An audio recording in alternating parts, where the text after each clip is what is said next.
Netcasts you love. From people you trust.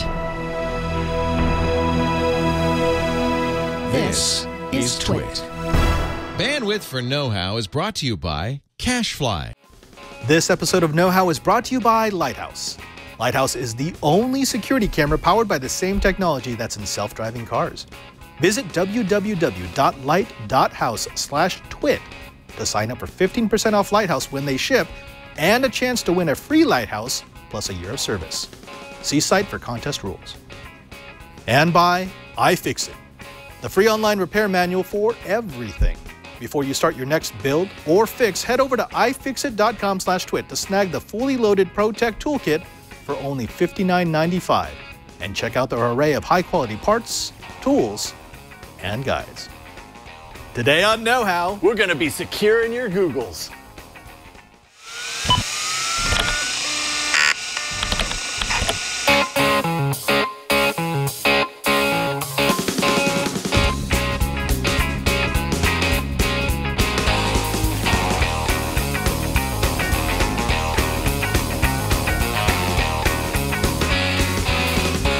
Welcome to Know-How. It's a Twitch show where we build, bend, break, and evidently play air guitar. I am Father Robert Palliser. And this is Yellow Gold's Jason Howell. It's so catchy. The theme song for this show is so catchy. Well, it's the pump. It's a pump song. It's gets you fired up. I know. Right? Like I get into this position to do the show, and I'm like here on the energy level, and then I hear that theme song. But I noticed you were playing the bass riff. Oh yeah, I was slapping the bass. Slapping the bass. Do you slap bass? When I play bass, I don't really slap it. Yeah, I don't slap the bass. I mean, I have, but I don't normally. The only time I've ever heard like a good use of slap bass was in Red Hot Chili Peppers. A couple of songs. They had some good funky bass lines. That's true. Well, we're not here to talk about bass lines. We're here to talk about the fact that everyone wants your data. Yeah, we're here to talk about baseline security for your Google account. Nice. That was actually pretty good. Yeah, I like that. Now, folks, there's been a lot of disinformation about what it takes to protect yourself. We've, over the years, shown you some tips and tidbits. You've shown off two-factor authentication. I've shown what to do and what not to do. What not to do. By the way, could we go over that again? Exactly what was the not to do part of yours? The not to do part of mine, probably first and foremost, was to do live demo of two-factor security in the middle of a show at the spur of a moment, because we were doing This Week in Google. We were talking about two-factor. I was complaining about how I'd been meaning to set it up for a long time. And they were like, oh, it's really easy. So while the other hosts were talking, I was like, well, if it's so easy, I'm going to do it during the show. Turns out when I did it, I plugged in my Google Voice number in the authentication portion. So in order to log into my account, it would send an SMS text message to my Google Voice number, which is inside the account. Therefore, I could never get into the account to retrieve that message to get into the account. So it's sort of like, well, the key for the house is inside the house. Yes. That's exactly what it is. Basically what That's exactly what it is. Okay. Oh, but we're not just going to be doing two-factor authentication. We're going to take you through GAP, which is Google's brand new Google Advanced Protection Program, which is a nice way to lock down your Google accounts, even more than standard two-factor authentication. And then you've the most, actually, annoyingly so. And then you've got some tips for people locking down their Chromebooks, because it's not quite the same as locking down a Windows machine running Google services or even an Android phone. A Chromebook is kind of its own special beast. Yeah, it really is. And that's one of the beauties of the Chrome OS, in my opinion, is that by and large, the way it's designed, it's really designed on a per account basis that I could walk up to any Chromebook or Chrome OS machine and just use my Google credentials, and that's now my laptop, which means that I'm not really sharing a lot of information with anyone else. I log into my account, I log out of my account, and that device is like free and clear of anything of me. Right. Or can be anyways. Now, when we talk about two-factor authentication, that's where we're gonna kick this all off. We're really talking about multi-factor authentication, which has been around forever, MFA. Now, multi-factor authentication means that you can consider your username and password as a single credential. It's not two things, it's one thing, because everyone can guess your username, and your password is the one thing that you have that hopefully no one else has. One thing that you know. The one thing that you know. Exactly. So when we talk about multiple factor authentication, it's something you know, something you have, something you are. Those are typically the things that you want to authenticate against. Okay, so we know that would be a password that's in our memory banks, and we enter that all the time. Have, that would be a secondary device, right? Be it a key or be it your phone to receive a code or an app or whatever. What is the third one? Something you are. So something you are. What is that? Biometrics, fingerprint, face print, whatever it might be, retinal print. Actually, I had a fingerprint reader from URU all the way back, like 15, 20 years ago at CES. It was an interesting technology, and they've really sort of brought that into the mainstream now that they're on phones. But it was just that little bit. Yeah, sure, you could defeat the password. Sure, you could defeat the fingerprint reader. But can you defeat the password and the fingerprint reader at the same time without expending a vast amount of resources? And that's really what we're going for. We're not going for bulletproof. We're going for not lowest hanging fruit so that the attackers will go after somebody else. That's ultimately all we can hope for. Yep. But let's kick it off with what we've come to know as two-factor authentication using our smartphones. Now, this has been enabled by the fact that we all use these. We all have them. And Google has said, okay, how about this? What if in addition to your password, your username and your password, we send something to a device that you think you're always going to have, and you have to input what that device receives in order to get into your account? That's basically Google two-factor, right? Yeah, that's the idea behind it. And Google has done a really good job of offering a number of different ways that you can do that. And some of the ways are maybe even more secure, and some of the ways are even less secure. For example, probably the most commonly known way to do this, I would say, in my opinion, is the receipt of an SMS text message with like a 6-digit code, which for the longest time has been a default of how Google does it until very recently, which I'll talk about in a second. But that's also been known to be somewhat insecure, right? There are ways to intercept that code when it's sent via SMS, and if that happens, somebody could intercept that, and if they know your password, still pretend to be you, even though that shouldn't be the case with two-factor. Yeah, and unfortunately, we've all heard stories of how two-factor has been compromised because SMS is not as secure as we'd want it to be. But before we go to that extreme, let's first of all show you how you're going to set this up. So Jason, if I wanted to enable two-factor authentication on my Google services, what are the general steps I need to take? Right. And I have to be a little careful here because, as you all know, like I just said, I've done this once before, and I ended up locking myself out of my account.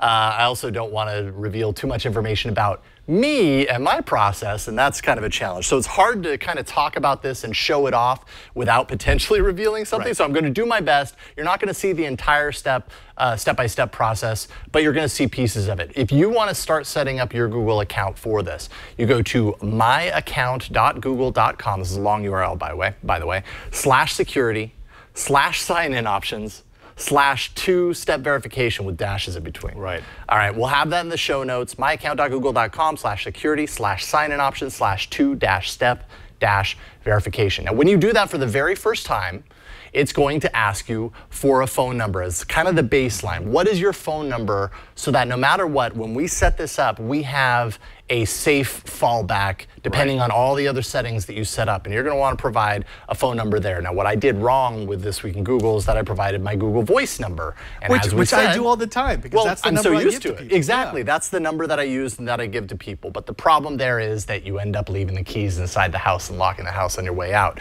There's no way to get back in. I was lucky to get my account back. There are people that have done something similar to that, and they lose everything. Imagine losing everything synced to your Google account. That's the risk you take. Yeah. Now, I will say, typically what I'll do is I will send it directly to a phone. So not to a number that's linked to the phone, but to the number of the phone itself. Yes. However, recently what I've done is I've created a second Google account with a voice account or Hangouts, whatever they call it now. So it has its own phone number. That's a good idea. That automatically forwards to the real number. That's a great idea. And what I like about that is if I lose the phone, if I destroy the phone, as long as I can get into that other account, I can still receive the one-time key number that I have to put in to get into my account. Yeah, and I mean, this can all get really complicated depending on your scenario and how convenient you want. As we know, convenience and security, when they start to converge, that actually means insecurity to a certain degree.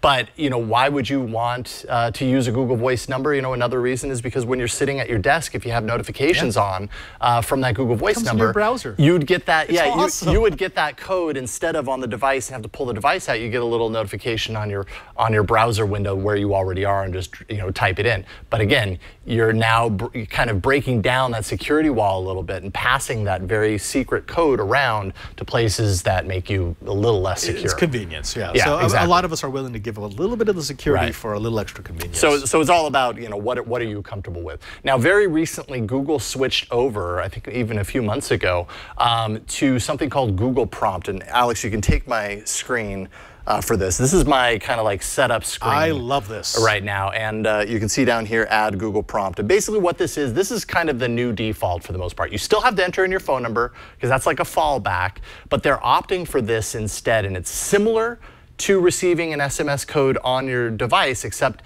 instead of it coming through via SMS, it's coming through via a single prompt that just like appears on your device. It says, it says information like this account is being logged into. It gives IP address information, the location that is pulled from that request.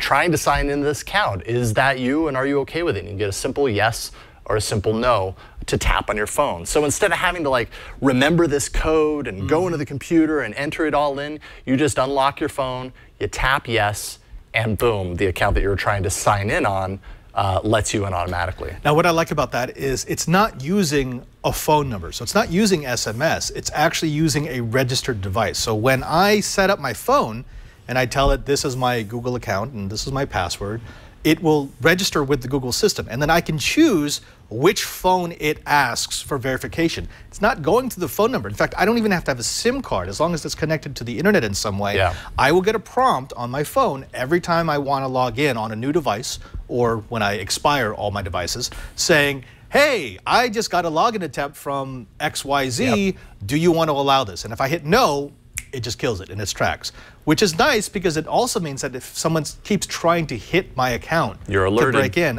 I'll know. I'll know immediately. It keeps you in the know, so that's a really good way to do it. And since they've done that, it actually makes the whole process easier. One thing I find about two-factor for folks, and this was me included until that fateful day on This Week in Google, is that two-factor, everybody knows that it's the right thing to do if you want to really take your security seriously. It's one of many things that you can do to do that. But there's also this idea that two-factor complicates things. It makes things more difficult. We're so used to over however many years of just typing in our password and and we can do that thing that we wanted to do without any extra hurdles to jump over. Two-factor places an extra hurdle there, and I think that can deter people from doing this. But it's worth doing. Obviously, you know the reasons why you would do it. And I'll tell you from my experience now, I've been living with two-factor for a couple of years now. It did not take very long for me to get just used to it. And now it's I don't see any problem with it. Anytime I hear that excuse from somebody, I'm like, you get over that so quickly. It doesn't matter. It's just habit, right?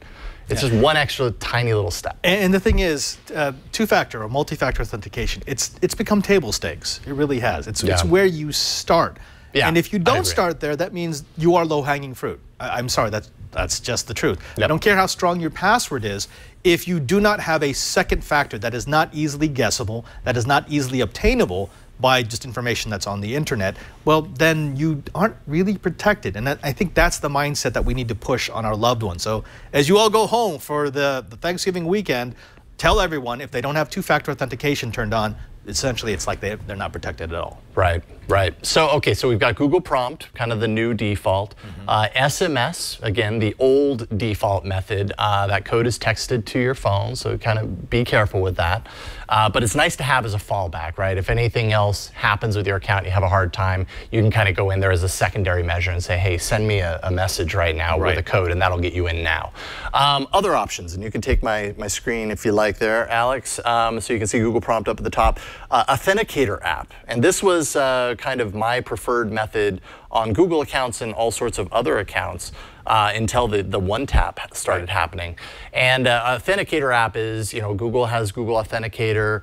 There's Authy, which has a nice kind of cloud syncing capability. And this is basically a way to set up an app to generate codes that time out. So I think it usually refreshes every 30 seconds and it's all synced up. You go through this process to set up your account with a particular Authenticator app. It usually involves on Android or iPhone, it involves going into the Authenticator app and having some sort of a QR code that you capture that syncs the Google account. It's a time-based token. So if you've ever used an RSA key, back in the day, it's essentially the same thing. It turns your phone into a time-based security device, so it has codes that will expire, and then it generates new codes. So that's the Authenticator. And like you, that was my preferred option until they did the One Touch. Once they started doing the One Touch, it was like having the best of both worlds.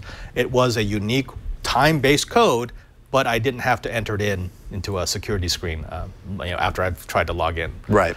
Something else that two-factor authentication does in Google is you can actually get a list of sort of emergency codes. I love this. 10 codes that you can change and you can expire whenever you want, but that means that code will always get you in until you've expired it. Well, until you've used it one time. Right. It's like a one-use, a page with 10 codes that are one use. I think of that, like that's mandatory as far as I'm concerned. When you set this up, do that, because that is your safety. Yep. That is like without fail, if everything else drops and you didn't have those, you're screwed. You can't get into your account. But if you print that out, put it in a safe at your home, put it somewhere super safe where it can't get destroyed, essentially. And then worst case scenario, absolutely, world's going to end unless unless you have that. You've got it stashed away somewhere safe. I actually have it on it's like a stamp size, super thin USB device that has a fingerprint reader on the top. So it is encrypted. I have to plug it into a USB port and put my finger on it. It will decrypt, and then I can get access to it. Oh, okay. That's and nice. And that actually, it's in my wallet, so it's always with me. And if you steal my wallet, you'll get the device, but you can't access any of those codes. And besides, I could always just expire them. And that's the other cool thing about two-factor authentication. I can just say, nope, I lost it. Give me 10 new ones. Right. Now, we'll show you on my laptop here real quick, kind of related to what we were talking about a few minutes ago with SMS code. Go ahead and take it, Alex. Down here, you see this little notification. I tried to click into something while we were away, and it asked me to re-log into this account because I've already set up two-factor on this account. It forced me to do the SMS text message receipt. So I got this. And this would be the number that when I was logging in that one time, that number would work. So there you go. That's kind of an example of that. You can, let me get rid of that now. All right, so you can show that again. Other ways to do this, you can put in a backup phone. So if you have a secondary phone that you want to receive a message or receive a code on, you could do that as a fallback. Maybe you want to entrust that to your significant other, or you have multiple phone numbers, maybe your office number and your home number. Goes to my burner. Goes to your burner phone. Because we all know Father Robert has a burner phone. I have a lot of burner phones. So you can do that. You can set up a backup phone for that. And a security key. And I've never done this, but this is kind of a next step. This is my thing. That's what I like. And I don't know, this isn't necessarily the thing you're going to be talking about in the second segment, but it's like one step closer to that. You know what? It's about the most secure of this level that you can do. If you want, I have a bunch of security keys, so I can give you a couple just so you can try it out. It's kind of, I mean, it's annoying, I'd like to try that out. But it's annoying in the good way. Right. Well, you know it's a good thing that you're using it for all that annoyance. Yeah. Until you don't have it with you, and then you're ticked. And so I've never used this before, so maybe you can explain really quick how that actually works. You go to your Google login screen, your email address or your account ID, your password, then it asks you to insert this into the USB, or it's already in the USB? How does that work? Jason, I mean, this is what we're going to be explaining in the next segment. Okay, so I can't spoil it. Don't spoil it. It's going to be kind of awesome, though. All right. I'll give you that. All right, we will get into that. Now, I will also say that there is something else that you can do. You can select a device if, let's say, you have a desktop computer at home, for example. Right. And it's a place that you know is not traveled by anyone else. It's secure. It's secure. It's in your home. Nobody's really going to be hopping on your computer to access. You can set up, and you can take my screen, in this section here, devices that do not need a second step, devices that you trust. You can put in a device, be it a desktop or whatever, into that portion, and then when you log in from that computer, when it identifies that computer, it's not going to ask you for that second step.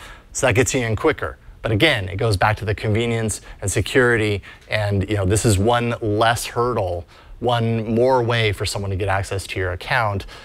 Is that ever going to happen? Yeah, probably not, but keep that in mind, especially if security is top of mind for you. Right. Right. Well, okay, again, two-factor authentication is not something new. It's something that both of us have covered. You covered it on All About Android. Yep. I covered it on a previous episode of Know How. But it still kind of strikes me how many people haven't turned it on. I mean, and I'm not saying go for the crazy, insane version where you have a security key and if you lose it, you are forever locked out of your account. I mean, just the simple things like one touch or even SMS. I mean, yes, it's not secure, but it's definitely better than the default. Right. I don't get that. I don't get that mentality. Yeah, and there are a lot of people, we've talked about this on Tech News Today a few times, and there's one guy in particular who works in the security field who always wrote in kind of critical of the fact that we always talked down SMS as a security measure for two-factor. Just basically saying, look, it's better than not. And so, when everybody talks about how insecure SMS is for two-factor, you really have to kind of take a step back and go, okay, maybe compared to the other options it is, but it's still better than not using it at all. Yeah, and it is one of those options where I can actually ask my parents to do that. Like they would get that. It would hassle them for, as you said, the first couple of weeks they get annoyed, but then it would just be like, oh yeah, of course, I'm going to use it. And it starts to remind you, okay, yeah, added security is good, an added step is good, so why don't I look at this thing that's even more secure? I go from SMS to one touch, or I go from SMS to security key. That's what we want, the gradual evolution of security. We live in 2017. Why am I using a security protocol that was developed back in the 60s? Yeah. Let's move on. All right, when we come back, Jason, you know what I want to do? What? I want to take this to the next evolutionary step. Oh yeah. So we did a little two-factor authentication, but what if we get that two-factor and we get super security anal about it? Super nerdy about our security. There we go. That's where we're going to This is nerdy security. We are doing nerdy security coming up next, but first let's take a moment to thank a sponsor of Know How. Now, Jason, I noticed this little thing sitting in the studio. It's a hat. No, it's not a hat. It's a hat, or it kind of looks like one of the drones. Oh, a minion. Oh, we could paint this yellow. Yeah, you can totally make that much better than that. This, believe it or not, is not a security camera. You might look at it and say, well, it looks like a security camera. It's got a camera. It's got some infrared LEDs. It looks very networkish. This is not just a security camera, however. It is a security assistant. That's right.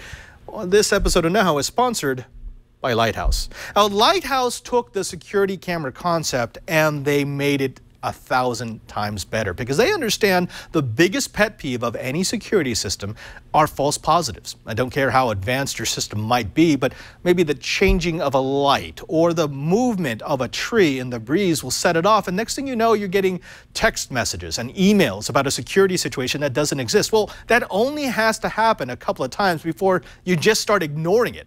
What if your security camera was smart enough to know the difference between a shadow changing and a person coming in? What if your security camera was smart enough to know that that particular face has never been in your house and probably shouldn't be? What if you had a camera that knew the difference between a pet and a person? Well, you could have that with Lighthouse. Lighthouse is a game changer for people looking for the best security camera. At the top of the device, Lighthouse emits invisible light into the room. Now, the 3D sensor measures the time it takes for the light to bounce off of objects and creates a 3D structure of that room. Using advanced AI, Lighthouse continuously analyzes the 3D structure to detect actual movement and knows when it's a person, a pet, an object moving within its view, or whatever it might be. Now, unlike other cameras, you won't get security alerts every time something moves. That means no more alerts for pets, for sunlight, for shadows, etc. Lighthouse learns who you know and who you don't. That helps you to eliminate false security alerts. Lighthouse lets you invite people to the app, family members, the dog walker, the nanny, while restricting access to your video, giving you total privacy. And when you're alerted to the possible security threat that exists in your home, you can sound an alarm, speak through the camera, or call 911 directly from the app. Now, tell Lighthouse what activities you care about, and it pings you when they happen or don't happen. For example, what did the kids do while I was out yesterday? It will only bring up videos that fit that query. Or who did you see at the front door while I was out? Or maybe if you don't see Michael by 4 p.m. on weekdays, let me know. This is a digital assistant for your network camera. Now, kids can also wave to say hello, and it opens up a two-way talk. It's a great way to make sure that an elderly parent is okay, by the way. I actually bought one of these for my parents in Las Vegas because I'd like to be able to check up on them. And I can say, hey, Lighthouse, tell me if my parents aren't moving by 7 a.m. It's got everything you want in a security camera. 1080p live stream, two-way talk, night vision, and a 30-day video history. There are also 3 different permission settings with the option to turn off the camera when the owner is home. I kind of like that. It knows when I'm there, and it knows when to turn off the alarm and to stop recording video. Now, pre-orders are sold out, but Lighthouse will be shipping very soon publicly. Just visit www.light.house/twit to sign up for 15% off Lighthouse when they ship and a chance to win your very own Lighthouse plus an entire year of service, absolutely free. That's a $399 value. Again, that's www.light.house/twit. See site for contest rules, and we thank Lighthouse for their support of know-how. Okay, Jason, so let's take the two-factor authentication and put it on steroids. Okay. You know? Oh, wait a minute, no, steroids. Yeah. Buff. I'm trying to mix the metaphors. Yeah. It's tough. It's tough. Now, a while back, Google announced Google Advanced Protection Program, and we've gotten a lot of questions about that on Twit because people are saying, oh, is this something new? Not really. I mean, it is just multi-factor/two-factor authentication. They've just gone the next logical step, and they've taken away some of the outs. If you screw up with two-factor authentication, the standard two-factor authentication, there are ways you can get around that. With the Advanced Protection Program, what they're doing is they're saying, look, we understand that some of you have accounts that are so important and tied to the services that will affect other people that you would rather be locked out of your account than someone else have access to it. Right. So that this is sort of coming at it the other way. This is not from easy access to slightly more difficult access. This is, look, you have to do it right in order to get into this account. Yeah, it's almost like using just your password. That's the easy level. That's the demo tutorial of life on the internet. Two-factor, multi-factor, that's like intermediate. You've been playing the game for a while. You're good. This is expert. This is expert level. You don't touch this because it's crazy. It's craziness, and if you mess it up, game over. And they released this with a specific audience in mind, and the audience was politicians and celebrities who have had their accounts hacked. Been a little bit of that in the news in the past. A little bit of that in the news. Yeah, like the Podesta emails, we found out that it's because, well, someone compromised his Google services, got access to everything. That's also happened with Google Photos, with Google Drive. Right. So this is sort of a way to address that. Now, again, this is just multi-factor authentication, but it's what they do with that multi-factor authentication and what they allow that makes this different than what you were just talking about. The first thing is this only protects Google services, which means, I'm sorry, but right now it is only available through the Chrome browser. You cannot do this through a different browser. Eventually, Edge may support U2F, but not right now. Also, this means that data made accessible through apps will no longer be allowed. So I can't run a third-party app that uses Google services. It's just not allowed. Because what they're worried about is it doesn't matter what security they install on their side if the third-party app, which has access to that data, is insecure. Yeah. So it's sort of like, well, if I lock down my hard drive, but I give that one person access, if that one person is not trustworthy, then all the work I did to lock it down doesn't matter. It's removing all external weaknesses, external, third-party ways that something could possibly happen. This is, like we said, this is a nuclear option. So when you're doing this, it comes with a lot of restrictions. But what you get, which is of the utmost importance to you if you're doing this, is absolute security. Right. That's what you get. By the way, this also does not work on iOS. So you can use it on Chrome on iOS, but any native apps, not yet. Hopefully that will come into the future. Now the process is super simple. We've got a little tutorial that's going to come through, but essentially you go to the Advanced Protection page, you click Get Started, and then you register 2 security keys. Now I've done this, so I'm using these 2 keys. right here. This is the multipass. This is a FIDO security key. This is going to support USB, NFC, Bluetooth LE.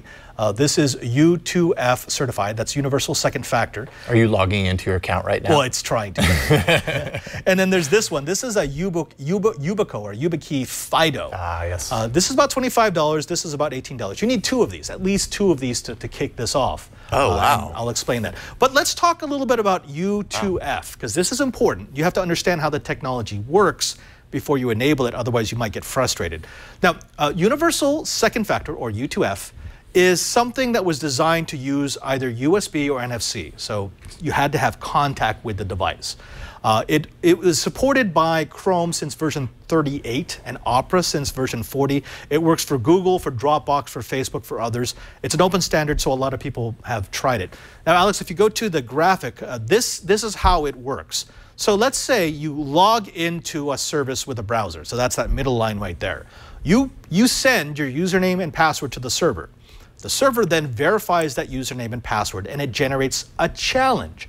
And a challenge is just a sequence of characters that it's going to send back to the browser, and then the browser is going to say, oh, I've been challenged. Hey, you insert your key or connect your key and respond to this challenge. Now, that key might be connected via USB, it might be connected via Bluetooth, it might be connected via NFC, but once I touch the button on that key, it will take the challenge, generate the proper response, send that response to the browser. The browser will then send that response to the server. The server will verify that that response was a correct answer to its challenge, and then it lets you in. Does that make sense? That makes sense. Yeah, when that graph, that chart first came up, I was like, oh no. But no, that makes a whole lot of sense, and it's hopping through three different kind of points. Yes, a little bit of ping pong. So then, explain to me, why two? Why do you need two? That's a good question. And you know what? I could answer that, or I could just ask Alex to push that magic button. Setting up GAP, or Google Advanced Protection, is actually pretty simple. You need two U2F, or Universal Second Factor security keys. Why two? Because you're about to enable a security feature that will lock you out of your account if you misplace a key. You should have at least one backup. My first key is a multipass FIDO security key that works with USB, Bluetooth, and NFC, meaning that I can use it with my computer, tablet, or phone. The second device is a Yubico U2F key that only works on USB-equipped computers. Once you have your keys, go to Google's Advanced Protection site and click Get Started. As of the writing of this segment, this will only work on Chrome. After checking to make sure that you have security keys, you'll be asked to plug the first one into your computer. With the multipass device, I connected it via a micro USB cable. After the device has been properly installed, you can press the button on the device and GAP will register the ID of the security key. Repeat the process for the second key, in my case a Yubico. Again, plug in the device when prompted, then allow the drivers to install and press the gold contact to answer the challenge. With the keys registered, you can now turn on Advanced Protection. Make sure not to lose your keys. You've just told Google that nobody, including you, should be able to access your Google accounts without these keys. When you want to log into a Google service, you provide your username and password. The GAP will then send a challenge to your browser, and the browser will prompt you to connect one of your keys and reply to the challenge, which will then be passed back to the server, which will then authenticate you. Now, this doesn't mean you'll need a key every time you access your account, as you can still ask Google to remember your device so it's not constantly asking for authentication. But any access from an unregistered device, including your phone, tablet, or a new laptop desktop, will require one of the keys. One last note. If you want to be just a little more secure, get into the habit of occasionally revoking trust from all devices, just to make sure that you didn't accidentally grant access to a device that you've left in the wild. Now that last step, I would suggest everyone take notice. Every once in a while, go into those settings and revoke all access. Just because, I mean, think about it. Yeah. You might have logged into a desktop and maybe you forgot to uncheck that remember this computer. Just go in there, and even if you recognize all the devices, it's a good practice to do that every once in a while. Force the flush and then register all your computers. Yeah, because that stuff stacks up quick. And you don't really know it, because in the moment you're just like, I just need to get in there, and you fire it off and then you forget about it. It's kind of like when you log into like Facebook or Twitter and you look at the connected apps and you realize, oh wow, that's an app that I used 6 years ago. Like, and I've never touched since. But here, have a little bit of extra data of what what I'm doing and whatever they need it for. So you want to be sure of that. I have a question about this. Oh, sure. All right. So you showed that off. It makes a whole lot of sense. But Google made a big push on this a couple of months ago as this being the ultra secure solution. Yet they've always offered, or they've offered for a long time, the ability to access your account with an external hardware key. So what is the difference between what they used to offer and what the new push is? Right. Some of those keys were literally just storage devices that contained a really long hash on them. Not secure. They made it so that you couldn't copy it off, so you couldn't just make duplicates of the key. But that wasn't really secure. These are different. So these are all, if you go to the overhead, these are all U2F, Universal Second Factor Authentication keys. The way that these are going to work is just like we showed them. When you plug them into your USB drive or connect via Bluetooth or NFC, and then you push the button, it's going to respond to a specific challenge. It's following a very specific set of rules, a protocol set down by the U2F guidelines. Got it. So that's what makes these more secure. This key, you cannot duplicate this. There is no other key on the market, on the face of the planet, that will respond to the challenge the same way that this key will. Which is also why if you lose it, it's gone. So what I would suggest is don't just have two, get a couple of these. I've actually got like 20 of these FIDOs. All different sizes and shapes.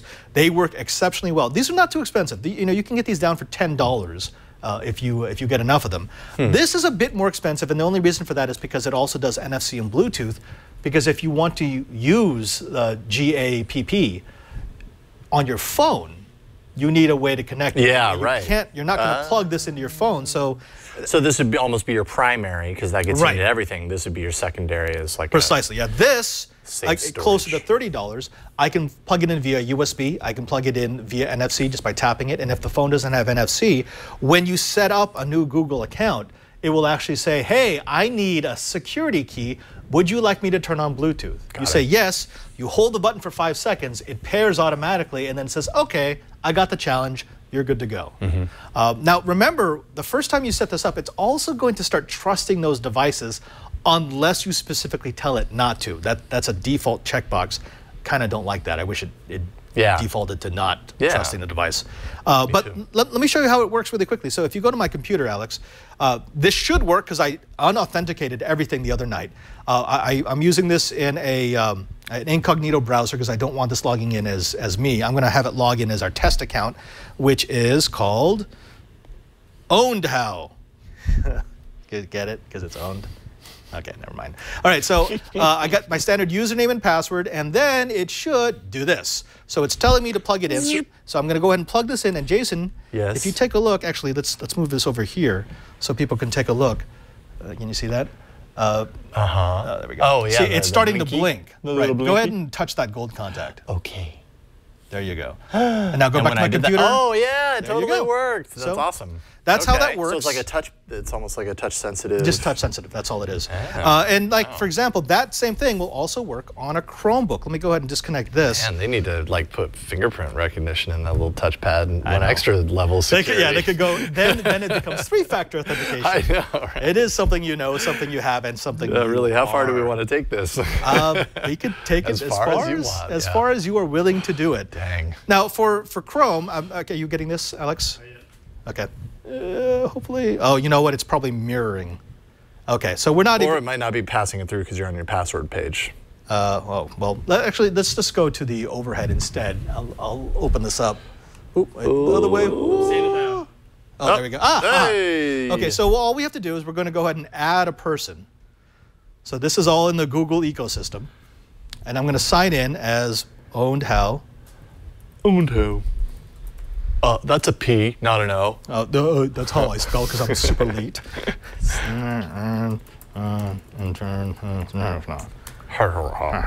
So when I do this, see, it's gone to the Google server saying, oh, wait a minute, I'm going to need a little something extra. I could use either of these. If I wanted to use this, I could either enable the Bluetooth on the Chromebook, or I could plug it in via USB. In this case, I'm going to use the Yubico. Where's that? It's on this side. There we go. Okay. And plugged in. Little blinky, blinky. Blinky, blinky, little tap. And hey, it's working. It's working. Here we go. Synchronize with preferences, and I'm in. So this, it doesn't actually take that much more time, and it looks super simple. But remember, if you lose the keys, you're done. Are you ever inclined to just leave it in the USB port? I would always take it out and put it someplace where I would not forget it. Right. And that's why I don't have just 2 keys. I've got 5. And one of them is, so I carry 2 on me. One's going to be on my keychain, one's going to be inside my bag. I have one in my office, I have one in my room, and then I have one that I keep in a safe, just like you. Right, right. Just because I want to know that even if everything goes wrong, I have at least one thing that will get me back in there, all the while protecting my account from accidentally getting access by someone who shouldn't have access. Right. And then if you lose that one, you can revoke that later? Yeah, so you can revoke any key. You're out, you're about, oh my goodness, it's not in my pocket anymore. Get to a terminal and revoke just that one, or everything and start fresh? No, I can revoke individual keys. Okay. So if I know which key was lost, I can say, hey, that one, no, don't trust it anymore. Yeah. And even if someone finds my key, unless I put my name, username, and password on it, there's no identifiable anything. Yeah. And if I were to do that, then someone should hit me on the head. That's a bad idea. Because I'm a bad person. But you know what, Jason? When we come back, we did a little something there with Chrome. Yeah. With a Chromebook. I would like to know how to lock down my Chromebook. You've been using a Chromebook longer than anyone in the studio. Really? Do you have a couple of tips? Am I there at that point of using it longer than anyone? I know Leo and I have been using it for quite a while, so he might have edged me out on that. But yes, I've got a few tips to lock down your Chrome OS. All right, we're going to get to that in just a sec. But first, let's go ahead and thank another sponsor of this episode of Know How. Now, folks, this sponsor you should know and you should love because they know and they love you. They're all about geeks. They're all about the geek lifestyle. They're all about giving you the power to open, to modify, to fix, to upgrade the technology that you have. And of course, it's iFixit. Now, iFixit are the leaders when it comes to DIY and maker repair. They understand that you need the right tools for the right job. This isn't using a flat screwdriver to try to pry open a case or to destroy a laptop as you're trying to fix it. This is about using the right tools for the right jobs, making sure you have all the right parts and, most especially important, the right information. Now, if you check out the ProTech Toolkit in their store, this is the one that I use all the time, they explain how each piece of the kit was meticulously designed. You won't find a higher quality toolkit like this on the market. Now, don't let that sleek design fool you. This toolkit's got both beauty and brawn with high quality steel bits and tough tools that are enough to handle any repair or mod that you throw at them. And it's only $59.95. The tool rule makes it compact and easy to store. It includes a 64-bit driver kit that has all the bits you need for just about any DIY electronics repair. It has a protective case that keeps your bits organized. You can open it up and flip it over, and the bits won't fall out because they're held in place by a magnetic mat, which, by the way, doubles as the perfect place to hold tiny components and screws that would otherwise run all over your desk and floor.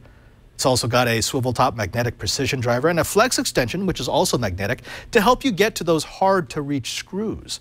A wide variety of plastic opening tools, spudgers, and picks to safely poke and pry with without destroying the device that you're trying to fix, and a suction cup with a new handle to remove display assemblies from your tablet, from your phone, or maybe even your Microsoft Surface Studio. They've also got iFixit's own rubber-handled Jimmy pry tool and a set of metal spudgers, as well as ESD-safe tweezers and an ESD safety strap so you don't destroy your job with static shock. And the best part, iFixit's tools are backed by their lifetime warranty. Now, you don't need to buy something to get iFixit's free repair resources. You can check out over 25,000 free repair guides over at iFixit.com. Now, if you want to tackle your next hack, fix, or build with the ProTech Toolkit, just visit ifixit.com/twit. That's ifixit.com/twit to snag the fully loaded ProTech Toolkit for only $59.95. Once again, that's ifixit.com/twit. And we thank iFixit for their support of know-how.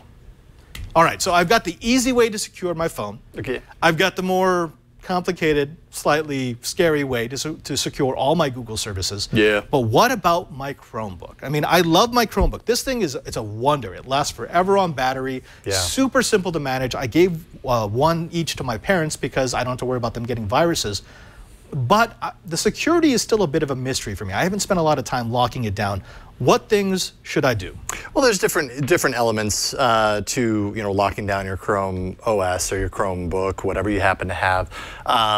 Obviously, I would say without fail, make sure you do everything we've already talked about, right? Two-factor, lock it down, because Chrome OS is so intertwined with your Google account, with the web. I mean, if your account's locked down with two-factor authentication, that's gone a long ways in locking down your Chromebook. Because that's protecting your account, and your entire experience on your Chromebook revolves around that account. So lock it down as good as you can in the ways that we've already talked about. And there are more steps. But see, that just locks down authentication, though. I mean, yeah, because we just showed that my Chromebook, you cannot access my account on this Chromebook unless you've got that key. Right. But once I've authenticated this device, someone could get in if they just have my username and password, because that's how I've set it. Potentially so. I only need that key that first time, or anytime I revoke access. So what do I do to lock down the Chromebook itself? So there are a few different things, and I'm going to go in no particular order on this, but in practice, like there's a couple of aspects to this. Logging into your account, there's something called Smart Lock. And Smart Lock is actually a really cool feature with Chrome OS, because what it allows for, and you can set this up, I'll go into settings here if you hold on one second. Okay, let's see here. All right, so you can take my screen. So if you go into Chrome OS settings, and you have down in here, there's a little area called Screen Lock. And it's going to ask me for my password, so cut away for a second. I'll go ahead and put that. Monkey 1 2 3. All right, so when we're in here, we can set up, a few things. First of all, I'm going to show off here Smart Lock. Now, what this is, and I've already got it kind of running on my device, but this allows you to use your Android phone as kind of an entry point to unlock your device, if you like. And this happens via, if I'm not mistaken, both Bluetooth and Wi-Fi at the same time. So you're going to have mixed results on this if you have no access to Wi-Fi, let's say, no access to data. But then at the same time, this is a Chromebook, and it pretty much relies on data for the most part. You can do some offline stuff. You're not doing much with it if you don't have connectivity. So for the most part, it's probably going to work pretty well. And you can set that up pretty easily in here. You just turn it on. It syncs over to your Android device via Bluetooth. You kind of learn the Bluetooth, the device via Bluetooth. And then the next time you try, let's see if I can. Let's see, I'm going to close this, so the screen's probably going to blank out here for a second. So I'm going to go ahead and open. You just want to show up. Oh, no, it's not. Oh, maybe because I'm mirroring to HDMI. And also because you're so close to your phone. Yeah, I see this. Well, but I'm not unlocked, so that's the thing. It won't automatically do it, and it actually doesn't take you immediately in. That. Okay. So what it does is it waits for this to be unlocked. If this is unlocked, then your profile image on the login screen goes from a lock symbol to an unlock symbol. From there, all you need to do is tap your profile image, and it lets you through instead of having to type in your password or anything like that. So this is sort of a modified version of the Bluetooth unlock that you have on your Android phone. So right now, my phone knows that if I'm within range of the Bluetooth in my car, the little headset that allows me to put my sound into my stereo, that it will automatically unlock the screen. Right.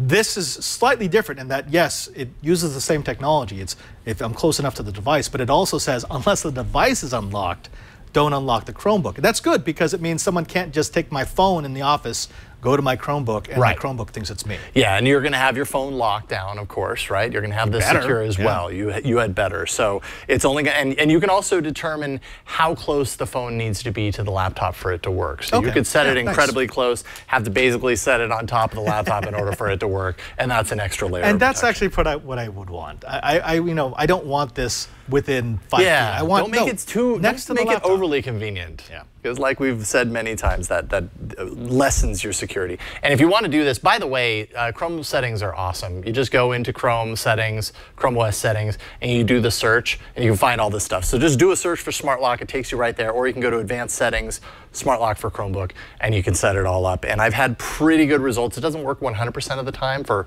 whatever the reason is. I usually blame Bluetooth because sometimes it's my mortal enemy. But there you go. It works most of the time. And another way to do this, of course, is you have different password options when you're setting this up. So when you go in, you can also put like I have it set up for my password, but sorry, I have to log in again. But you could put in for a PIN number as well, and you can take the screen. You could set it up so that a PIN number entry shows there, which I find to be a little strange on a laptop, but then at the same time, Chromebooks, and especially the Pixelbook that I have here, it's a touchscreen. Yeah. So, you know, if that just makes it a little bit easier for you to remember how to get in, or your Google password is like 25 characters long, or it's super scrambled up because you use a password manager to remember it, maybe the PIN is the way to go, and that simplifies it a little bit more, cuts it down to like 6 or 8 digits, and you can just get right in. I do the same thing on my Windows laptops because they're now all Windows 10. And they have that option to do PIN. Now, the PIN wouldn't make much sense if this wasn't a touchscreen, but because it is a touchscreen, right. It's a huge pad. I just boop, boop, boop, boop, I'm done. Yep. And what I can actually do is I can set my Windows notebook to do the same sort of thing, where if it's in range of my devices, it knows these devices are mine, it makes it easier so I don't have to do a full authentication, but it does still ask for the PIN. Right. Yep, absolutely. And then I have a couple of kind of tips here for locking down your device if someone happens to, if you either have someone that you want to hand the device to, because with Chrome OS, like that's one of the benefits of it, right? I could give you my laptop and give you the login screen, and all you have to do is log into your Google account, and it's going to sync everything over immediately, and you got access to all of your add-ons and everything like that. But you might not want that. You might want your Chromebook to be only yours, or to set limits around what other users can do if they happen to get onto your computer. So that's what these few tips are for. Yeah, it's weird because the default, if you don't change any settings in a Chromebook, there's always in the login window that's login as someone else, login as guest. And I'm thinking, no, you know what? That should be something I have to turn on, not something I have to turn off. Right, so exactly. How do I turn it off? So if you do a search for restrict, you will find manage other people. And I'm just going to go right in there. You're good to take the screen. And you see a few options in here that are actually really helpful. So manage other people. My account is already set up on this Chromebook, this Pixelbook, to be the main account. So I can make these changes. I'm basically the admin of this laptop. And down here you see restrict sign in to following users. And I can turn that on. And I can put in, you know, this. You might want to do this if you have kids, and they might be using your Chromebook. So you might put their email addresses in here. And when you do that, you have the ability to kind of tweak what they can do. You can either whitelist or blacklist websites. You can log down whether they can install add-ons onto the Chromebook or not. You can do a lot of control from an administrative level over the experience that anyone else that logs into your Chromebook can do, and that limits their access to other aspects of the laptop, and that might just make you feel a little bit better security-wise. Now that works if I want to either restrict my Chromebook to me or maybe just a handful of users. Something that our listeners have asked for, though, is parental control. So is there a way to create an account on a Chromebook that has access to most things but not everything? Sort of a supervised account? That's kind of what this is. Oh, okay. That's kind of exactly what that is, in my experience. I don't, my kids aren't necessarily of the age where I'm thinking about that yet, of setting up a laptop, although my 7-year-old has figured out that when she goes into guest mode, which, by the way, you can disable. That's another feature. Disable guest mode, otherwise people can hop on there. She gets access to all the other stuff? No. When you go into guest mode, it doesn't immediately give you access to the internet, right? Oh. Like you have to like hop on. I'm sure I could set that up, but it's off the internet. But she's learned that the little dinosaur thing turns into a game.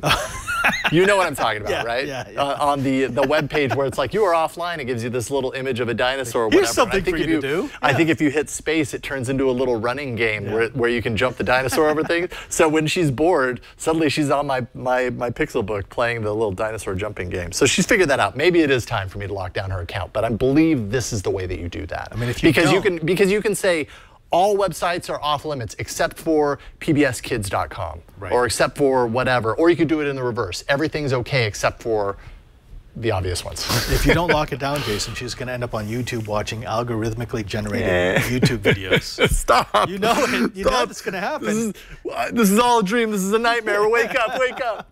Yes. Okay, totally off the tracks here, but I mean, can you imagine a parent who like goes to YouTube and like finds an actual kids show and puts it down in front of their kids and walks away, and 45 minutes later it's one of those algorithmically generated videos because they just autoplay, and it's some weird acid trip stuff. Yeah, and I mean even this is totally a tangent, but even their YouTube Kids app, which is supposed to be curated and locked down more so than the overall YouTube app, has its problems in their way. But Google's making changes. They're removing, they're allowing people to report those, to remove them. They're also taking away the ability to monetize on those things. But still, it's kind of a weird world. It's the monetization that's going to hit them, because if there is no way for them to make money off of it, or if there's a way to penalize them so that even if they were able to make some money, that it's going to basically lock out their profit for the future, then they stop doing it. Otherwise, they'll just keep gaming the algorithm. And then finally, let's see here. Oh, actually, no. You know what? That's so funny. I got my wires crossed here. Restrict your Chromebook is let's see here. Restricting sign-on to those different users. All right, now I see where you were headed. I totally got confused. Restricting is all about restricting who can actually log in. Right. What I'm talking about as far as control, that's called supervised user. And what you want to do is go into settings, manage other people, and enable supervised users. And that's what you're talking about. I apologize, I got confused there. So you can control who actually can ever get into your Chromebook at all. With restricting the sign-on to following users. And then you can enable supervised users and say, these users, when they get on, this is what they can do. And this is what they can't do, and that involves the whitelist, the blacklist, all that kind of stuff that we were just talking about. So my apologies. Oh, by the way, we've got Squee Jedi, SQE Jedi, something. We've got him in the chat room saying, is there a way to lock out YouTube on routers and apps? And actually, yes, there is. You could just go into your router, get the domain for youtube.com and send it into a black hole, like 127.0.0.1. It sends it back to the computer. Oh. That's kind of extreme. Or you could use the project we did last week, the Pi hole, the Raspberry Pi hole, and add YouTube to the blacklist, and it will it'll knock it all off. Although, I don't know if you really want to do that, because there's a lot of weird stuff on YouTube that they have to fix, but YouTube is a phenomenal resource. I would never take away from my niece or nephew. I could understand why you would want to do that and go nuclear when it comes to YouTube, because you can get into a lot of trouble. It only takes one bad video where you're like, nope, never again. You can get into a lot of trouble, and I've seen a lot of really questionable stuff on there, and whatever, we all have, right? Comments included. But remember that when you do that, it's probably going to affect the web in a whole lot of other ways, right? It's not just YouTube.com. I have to imagine if you're restricting that kind of stuff, any video that's embedded in a page or you go somewhere and has anything YouTube at all is going to be, inaccessible, and that could really break things. YouTube really does need to make a parentally supervised section of YouTube where you can create your child's account, and you can say, hey, you know what? Only allow this. And add a feature for like, oh, my child has requested access to this video. Do I allow them? That would be kind of cool. That would be nice, because right now it does feel a little Wild West. It really is. Where you're just kind of hoping that they don't accidentally click on something they shouldn't. And I know in YouTube Kids, you can lock it down to say, don't show this. Don't show this creator. But you have to know about that creator and put the block in there. It would be nice to do the opposite and be able to say, like, these are the trusted creators that I've come up with, only show these things. Put PBS in there, put whatever your list of acceptable creators is, and have a little bit more trust that way. And Beatmaster says killing YouTube on company routers can increase efficiency, and yes, it can, but also, not necessarily. I know that when I was still actively managing networks, every once in a while, I would drop into YouTube just to get a really quick tutorial on something that I had forgotten, or see if someone was having the same problem. It's useful. It's a resource. It's just like any other resource. It can be abused. So just use the power responsibly. Yes, and that's all I got. Jason, thank you. Yeah. From two-factor authentication to the advanced protection program to locking down your Chromebook, I think this is a pretty comprehensive view of how you lock down your Google world. Yeah, I think if you do all this stuff, you're sitting pretty. Yeah, and if you don't, we will find you. I'm not going to find you. And I got work to do. We will dox you. You do you, okay? Oh, folks, we know that this was a lot of information, and guess what? It's all going to be in our show notes. The step-by-step, the links to the keys, everything that we talked about is going to be at our show page, and you can find that at twit.tv/KH. As long as you're there, why not subscribe? It's the best way to support the show. You can also share the subscription link with your friends, with your family, anyone who you think can use the information that we're laying down. Again, twit.tv/KH. Of course, you can also find us on the socials. That's one of the better places to find us. The Google Plus page for Know How. Just go to Google Plus, look for Know How. I know we like that community because it's more curated. There's a very short approval process to keep out the spam accounts, but once you're in, you get access to over 12,000 keys. Those are our know-it-alls. You can ask questions, you can answer questions, you can put videos and pictures of your projects, and we will show them off here because there's nothing that we love more than seeing you take something that we've given you and turn it into something even better. I love that. Yeah. Now, also, we have other socials. We do the social. I do the social thing. You do the social thing? Sometimes, yeah. You're going to find me at twitter.com/PadreSJ. Jason, where do they find you? You can find me at Jason Howell on Twitter as well. Yeah, and we've got a third member of our crew. He sits behind the desk. He pushes our button. We call him Rage Monster. Rage Monster, how you doing today? Excuse me, Padre, that's pronounced Alex. It's pretty much the same, right? Rage Monster, Alex. They sound the same to me. I don't know why he corrected on that. It's weird. Oh, and one big thing, Jason. So I was, checking the socials last night, and I saw this announcement that you've actually got a Kickstarter going on for another Yellow Gold album. Yes, and it kind of drove me nuts this morning because this morning was the official kickoff of it. And let me tell you, if you've never done a Kickstarter before, there's a whole lot of nerves that go into there, and it's basically going to last for the next 30 days. But yeah, I write music under the name Yellow Gold, and I've written albums and released them. And I did an album release a few years ago called Ever One, and it was very successful on Kickstarter. And I've worked the past 3 years on a new album, and now it's kind of finally there. So I launched the campaign this morning, and we've got 30 days to kind of hit the point, and we'll see if we get there. I'm really crossing my fingers. I don't know, it's a lot to hope for. We'll see, but we got 30 days. So. You got to support him. He's one of the hardest working people we have here at Twit. He's also a really nice guy. Although I don't understand why it's taken so long to do another album. I mean, it's not like you do multiple shows on the network every week and you're always here prepping. Oh, man. I mean, don't you have hours and hours of uninterrupted time to make music? You know what's weird in the process of this? I don't know how it didn't take me this long the last time, because I had 2 kids at that point, but I was able to write Everyone in like a year. This one took 3 years, and only because, life's crazy, right? So I've been writing like late at night, a couple hours at night here and there through the course of 3 years. I don't know how you did it just with kids, period. Even if you weren't a host. Oh my goodness. But folks, Jason, now if you got to try his music, again, what's the link? Well, if you go to yellowgoldmusic.com/Kickstarter, yellowgoldmusic.com/Kickstarter. That'll link you right up to the Kickstarter campaign. And I appreciate it. Thank you, guys. Jason Howell, you'll also find him here on Tech News Weekly and All About Android on Tuesday. Oh, yeah. Yeah. That's right. Wait, by the way, what was the Oreo flavor this week? It was, what do they call it? The triple double. It's like a 3 layers of Oreo cookie. It's kind of like a Big Mac where there's an Oreo cookie in the middle, and then there's the chocolate frosting on the top and the white frosting on the bottom. See, I'm serious. I only eat the cookie part. I never eat the filling. I know that's anathema to some, but yeah, I understand. Although you had that flavor the other week. Was it earwax or something? It was the special super secret flavor that was. Who knows what the heck that was? That was bad. I don't even know. It was strange. But no more cookies. I'm Father Robert Ballos here. I'm Jason Howell. And now that you know how, secure it.